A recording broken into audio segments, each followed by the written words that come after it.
Meanwhile, CNN and Msnbc are laying off staffers left and right. And Trump is predicting, quote, Msnbc is close to death. Then President Joe Biden's health and well-being, and we all act surprised when the debate occurred. And then in the wake of that, people are angry. They feel like they didn't get all the information from news sources that they were turning to and trusting. Wonderful Joy. I love you, Joy. You're probably a lovely individual. Yeah. Brian, good. There's a Joy in Toledo watching this show. And we love you. Joy Behar, not so much. Welcome, Patriots. Today, we're going to dissect the collapse of liberal media, highlighting the truth that the media tries to hide from you. So, stop everything you're doing and get ready for a sharp and completely unfiltered analysis. Find out why the dominance of channels like CNN and MSNBC is crumbling. The collapse of the liberal media is looming, and the left has a message for the suffering media companies. Senator Bernie Sanders shared on X, if CBS caves, the belief that we have an independent media protected by the First Amendment is undermined. CBS stand tall, support the Constitution. Meanwhile, CNN and MSNBC are laying off staffers left and right. And Trump is predicting, quote, MSNBC is close to death. CNN has reached the bottom. This is a good thing. They are the enemy of the people. One of Trump's biggest foes, CNN's Jim Acosta, is also reportedly getting booted to a midnight shift from his 10 a.m. show. But your campaign had an ad showing migrants climbing over walls and so on. That's true. But they weren't actors. They're not going to be doing that. They weren't actors. Well, no, it's true. Do you think they were actors? They weren't actors. They didn't come from Hollywood. Honestly, I think you should let me run the country. You run CNN. All right. And if you did it well, your ratings would be much better. Nothing beats a President Trump press conference, right? And with that, reports are circling that CNN's CEO, Mark Thompson, urged his on-air talent to not express outrage during the coverage of the president's inauguration. Joe, we're going to start with you because I know you're a huge fan of Jim Acosta. Biggest ever. Close personal friend. Yeah. We went bowling last night. Yeah. And the growing perception that liberal media is facing an existential crisis is evident, but what you still don't know is this narrative they've been trying to push for years, but now it's disintegrating. People are indeed becoming more informed and demanding, seeking sources that truly represent them. And this manipulation and lack of transparency are truly intolerable. See how these shocking changes at CNN and indeed the fate of Jim Acosta symbolize the fall of the media empire. So, tell us, what is his future? What's in his future, and what does that mean for CNN? His future is either working midnights, right, which is quite the turn from 10 a.m., or he's going to quit the network altogether. This guy has been a journalist. I'm sorry, not a journalist. I meant that sarcastically. An activist from day one, right? He is like this cheesy actor that you see on Skinamax around 3 a.m. It's all performance art. We saw it before. I'm sorry, I meant Joe, I know you got a lot of TVs at your house. Yeah, well, I do. I showed you before. Here's the bottom line. Keep it PG, guys. Yeah, sorry about that. I meant Cinemax. It's only 6 p.m. It's a Sunday night. All right, this thing's off the rails completely. Right, here's the bottom line. CNN needs to make some big changes, right? Jim Acosta was a White House correspondent, as we saw there during Donald Trump Part 1. And then the minute he left office, curiously, he ran out of that White House briefing room like faster than Saquon Barkley. In other words, like, I can't ask a Democratic administration the kind of questions I asked a Republican administration. CNN is averaging 300,000 viewers in prime time. Let me put that in perspective for you. Toledo, Ohio has a bigger population than 300,000, yet they're in 90 million homes. Changes have to be made, and it starts with sending this cheesy D-list actor out to pasture, whether it be midnight or gone completely. Or 3 a.m. Or 3 a.m. Also, for the audience at home, because Joe's my friend, he is not a big Jim Acosta fan, just for absolute clarity.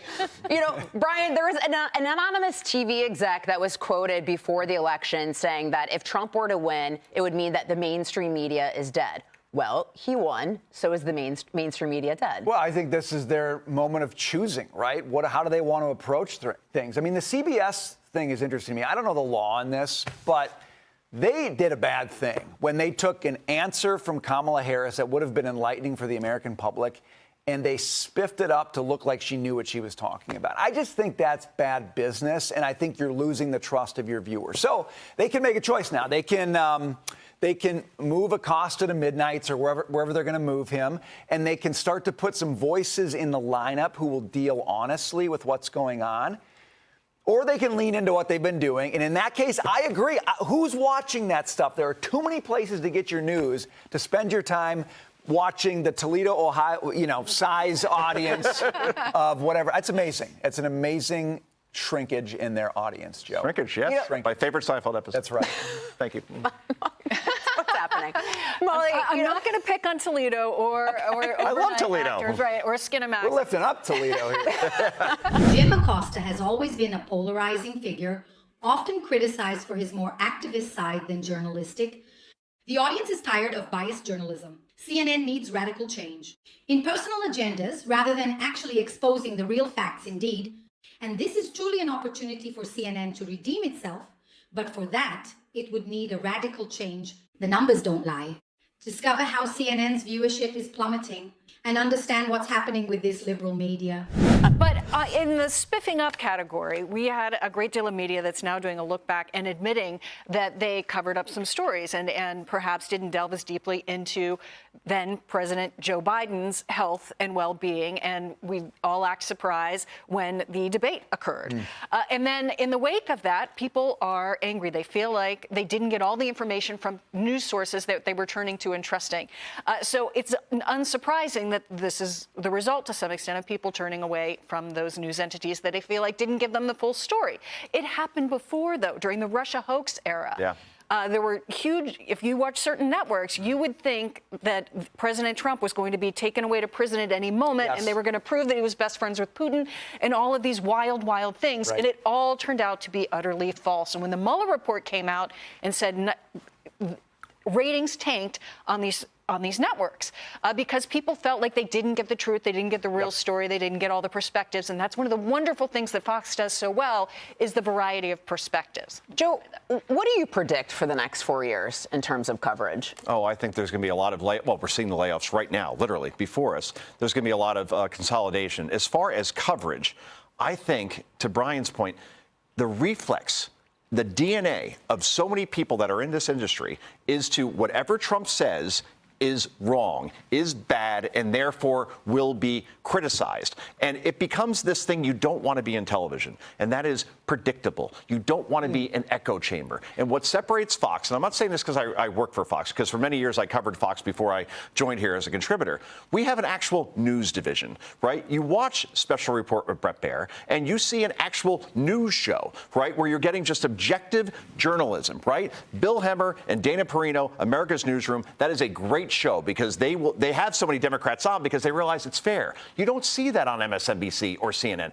MSNBC at night, when they have like an election night coverage, it's Rachel Maddow, it's Nicole Wallace and Joy Reid, 3 opinion hosts. When we have election night coverage, we have actual journalists on and not the opinion people. The opinion people there to give perspective, but they're not anchoring. And that is the whole difference that we're seeing here. Is there anyone named Joy that is actually joyful? That's a very good point.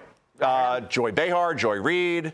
Right? Exactly. As long as they don't work in the media, yes, they probably are. Actually, if they work that's in the true. media, Actually, if you're watching and your name is wonderful Joy, Joy. I love you. Joy. Probably a lovely Joys. individual. Yeah. Brian, good. there's a good joy in Toledo watching this Joy, show, and she's we a love you. joyful person. Joy Behar, not so much. Go All Toledo. right. Thank you for that. And these shocking viewership numbers are a clear disconnect between CNN and its audience. And the drop in viewership is not just a matter of preference, no, but of trust for those who uphold conservative values. This represents an opportunity to engage on platforms, highlighting the importance of media that respects a diversity of thought. The truth is clear, patriots. While they indeed attempt to twist the facts, we're here to remind them what really matters. And if you believe in the strength of conservative values and the power of the movement to change America, subscribe to the channel. Turn on the notification bell so you don't miss any of our videos.